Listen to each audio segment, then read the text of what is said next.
Hi ನಮಸ್ಕಾರ ಗೆಳೆಯರೆ, ಎಲ್ಲರಿಗೂ ನನ್ನ ಚಾನಲ್ಗೆ ಸ್ವಾಗತ. ಇವತ್ತಿನ ಈ ಸಂಚಿಕೆಯ ವಿಡಿಯೋದಲ್ಲಿ ನಾವು ಬ್ರಹ್ಮಚಾರಿ ಆಗಿ ಇರ್ತೀನಿ ಅಂದ ಗಣಪತಿ ಏಕೆ ಒಂದಲ್ಲ ಎರಡು ವಿವಾಹವಾದನು ಅಂತ ನೋಡೋಣ.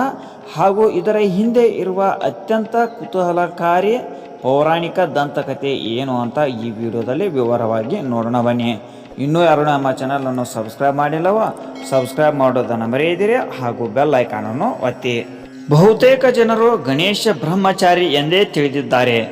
ಆದರೆ ಗಣೇಶನಿಗೆ ಮದುವೆಯಾಗಿ ಇಬ್ಬರು ಹೆಂಡತಿಯರಿದ್ದರು ಎಂಬ ವಿಷಯ ತಿಳಿದವರು ಬಹಳ ಕಡಿಮೆ. ಗಣೇಶ ಚತುರ್ಥಿಯು ಶಿವ ಮತ್ತು ಪಾರ್ವತಿಯ ಪುತ್ರನಾದ ಗಣೇಶನ ಜನ್ಮವನ್ನು ಆಚರಿಸುವ ಹಬ್ಬವಾಗಿದೆ.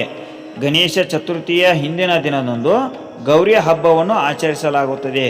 ಗಣೇಶ ಚತುರ್ಥಿಯಂದು ಗೌರಿಯ ಪುತ್ರನಾದ ಗಣಪತಿಯ ಜನ್ಮದಿನವನ್ನು ದೇಶಾದ್ಯಂತ ವಿಜೃಂಭಣೆಯಿಂದ ಆಚರಿಸಲಾಗುತ್ತದೆ.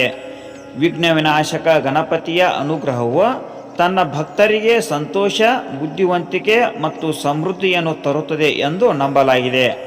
ಮನೆಗಳಲ್ಲಿ, ಬೀದಿಗಳಲ್ಲಿ, ದೇವಸ್ಥಾನದಲ್ಲಿ ಗಣಪತಿ ಮೂರ್ತಿಯನ್ನು ಪ್ರತಿಷ್ಠಾಪಿಸಿ ಹಬ್ಬವನ್ನು ಆಚರಿಸಲಾಗುತ್ತದೆ.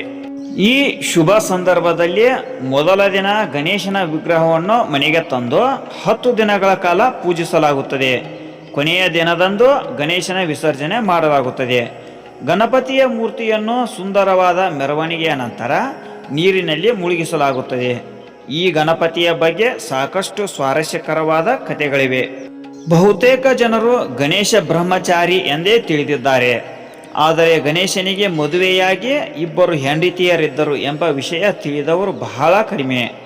ದಂತಕಥೆಯ ಪ್ರಕಾರ ತಪಸ್ಸಿನಲ್ಲಿ ಮುಳುಗಿದ ಗಣೇಶನನ್ನು ನೋಡಿದ ತಕ್ಷಣ ತುಳಸಿಗೆ ಅವರಿಂದ ಆಕರ್ಷಿತರಾದರು. ತುಳಸಿ ಗಣಪತಿಯ ಮನೆಯ ಪ್ರವೇಶ ದ್ವಾರದಲ್ಲಿ ಮದುವೆಯ ಪ್ರಸ್ತಾಪವನ್ನು ಮಾಡಿದಳು. ಆದರೆ ಗಣೇಶನು ಆಕೆಯನ್ನು ಮದುವೆಯಾಗಲು ನಿರಾಕರಿಸಿ ತಾನು ಬ್ರಹ್ಮಚಾರಿ ಎಂದು ಹೇಳಿಕೊಂಡನು. ತುಳಸಿ ಗಣಪತಿಯ ಮಾತನ್ನು ಕೇಳಿ ಮನನೊಂದಳು. ಆ ಕೋಪದಿಂದ ಆಕೆ ನೀನು 2 ಮದುವೆಯಾಗುವಂತಾಗಲಿ ಎಂದು ಗಣಪನಿಗೆ ಶಾಪ ನೀಡಿದಳು. ದಂತಕಥೆಗಳ ಪ್ರಕಾರ ಗಣಪತಿಯನ್ನು ಮದುವೆಯಾಗಲು ಯಾರೂ ಸಿದ್ಧರಿರಲಿಲ್ಲ. ಅದಕ್ಕೆ ಕಾರಣ ಆತನ ದೇಹ. ಇದರಿಂದಾಗಿ ಗಣಪತಿಯು ದೇವತೆಗಳ ವಿವಾಹದಲ್ಲಿ ಅಡೆತಡೆಗಳನ್ನು ಸೃಷ್ಟಿಸಲು ಪ್ರಾರಂಭಿಸಿದನು. ಗಣಪತಿಯ ಈ ನಡವಳಿಕೆಯಿಂದಾಗಿ ದೇವತೆಗಳು ತಮ್ಮ ಸಮಸ್ಯೆಗಳನ್ನು ಬ್ರಹ್ಮನೊಂದಿಗೆ ಹೇಳಿಕೊಂಡರು. ಬ್ರಹ್ಮನು ಆಗ ತನ್ನ ಇಬ್ಬರು ಪುತ್ರಿಯರಾದ ರಿದ್ಧಿ ಮತ್ತು ಸಿದ್ಧಿಯನ್ನು ಗಣೇಶನ ಬಳಿಗೆ ಶಿಕ್ಷಣ ಪಡೆಯಲು ಕಳುಹಿಸಿದನು. ರಿದ್ಧಿ ಸಂಪತ್ತು ಮತ್ತು ಸಮೃದ್ಧಿಯನ್ನು ಸೂಚಿಸುತ್ತದೆ. ಸಿದ್ಧಿ ಆಧ್ಯಾತ್ಮಿಕ ಪರಾಕ್ರಮವನ್ನು ಸೂಚಿಸುತ್ತದೆ. ರಿದ್ಧಿ ಮತ್ತು ಸಿದ್ಧಿ ಇಬ್ಬರನ್ನೂ ಗಣೇಶನ 2 ಬದಿಗಳಲ್ಲಿ ಕುಳಿತಿರುವಂತೆ ಚಿತ್ರಿಸಲಾಗಿದೆ. ಗಣಪತಿಯ ಅನೇಕ ಫೋಟೋಗಳಲ್ಲಿ ಆತ ರಿದ್ಧಿ ಮತ್ತು ಸಿದ್ಧಿಯೊಂದಿಗೆ ಕುಳಿತಿರುವುದನ್ನು ನೋಡಬಹುದು. ಯಾರದೋ ಮದುವೆಯ ಮಾಹಿತಿಯು ಗಣೇಶನ ಮುಂದೆ ಬಂದಾಗ ರಿದ್ಧಿ ಮತ್ತು ಸಿದ್ಧಿ ಆತನ ಗಮನವನ್ನು ಬೇರೆಡೆಗೆ ಸೆಳೆಯುತ್ತಾರೆ. ಆಗ ಎಲ್ಲ ಮದುವೆಗಳು ಯಾವುದೇ ಅಡೆತಡೆ ಇಲ್ಲದೆ ಮುಗಿಯುತ್ತವೆ. ಆದರೆ ಈ ವಿಷಯ ತಿಳಿದ ಗಣಪತಿಯು ರಿದ್ಧಿ ಮತ್ತು ಸಿದ್ಧಿಯ ಮೇಲೆ ಕೋಪಗೊಂಡು ಅವರನ್ನು ಶಪಿಸಲು ಪ್ರಾರಂಭಿಸುತ್ತಾನೆ. ಆಗ ಬ್ರಹ್ಮದೇವನು ಗಣಪತಿಯ ಮುಂದೆ ರಿದ್ಧಿ ಸಿದ್ಧಿಯನ್ನು ಮದುವೆಯಾಗುವ ಪ್ರಸ್ತಾಪವನ್ನು ಮಾಡಿದನು. ಅದಕ್ಕೆ ಗಣೇಶ ಒಪ್ಪಿದನು. ಈ ರೀತಿಯಾಗಿ ಗಣಪತಿಗೆ ಇಬ್ಬರು ಹೆಂಡತಿಯರಾದರು. ಗಣಪತಿಗೆ ರಿದ್ಧಿ ಸಿದ್ಧಿಯಿಂದ 2 ಮಕ್ಕಳು ಕೂಡ ಜನಿಸಿದರು.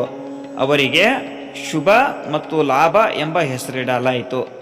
ನಿಮಗೆ ಈ ವಿಡಿಯೋ ಇಷ್ಟವಾಗಿದ್ದರೆ ಲೈಕ್ ಮಾಡಿ ಹಾಗೂ ಇತರರಿಗೂ ಶೇರ್ ಮಾಡಿ. ಇನ್ನೂ ಇಂತಹ ಉಪಯುಕ್ತ ವಿಡಿಯೋಗಳಿಗಾಗಿ ನಮ್ಮ ಚಾನಲನ್ನು ಸಬ್ಸ್ಕ್ರೈಬ್ ಮಾಡಿ ಹಾಗೂ ಬೆಲ್ ಐಕಾನನ್ನು ಒತ್ತಿ. ಇನ್ನಷ್ಟು ಗಣಪತಿಯ ಹಾಗೂ ಇನ್ನುಳಿದ ದೇವತೆಗಳ ಕಥೆಗಳಿಗಾಗಿ ನಮ್ಮ ಚಾನಲನ್ನು ಸಬ್ಸ್ಕ್ರೈಬ್ ಮಾಡಿಕೊಳ್ಳಿ.